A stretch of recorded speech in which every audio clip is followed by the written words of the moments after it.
Hello, and today I'll talk about the band diagram of p-n junction.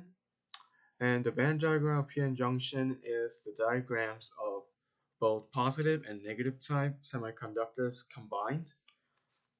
And the way to draw these two polar opposite concepts are by introducing the depletion region.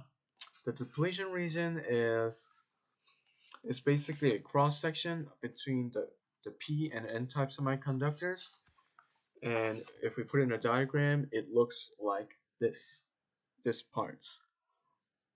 And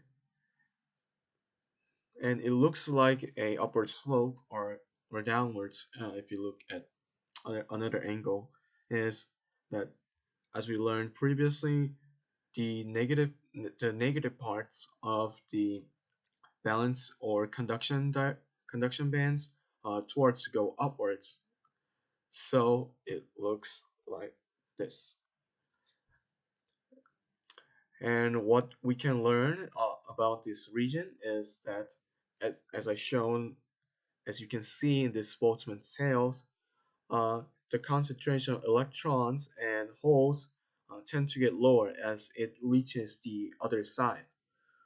That's because as we learned before, the electrons and holes tend, as it stabilizes, tends to go together, which I put in another word is recombination.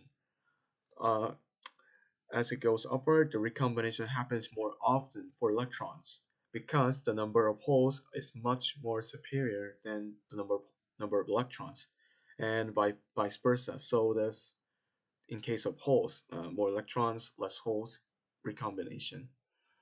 And finally, we can learn about the built-in potential of the material based on the length of the depletion region, and the built-in potentials are measured in as same as other bands in electron volts or volts.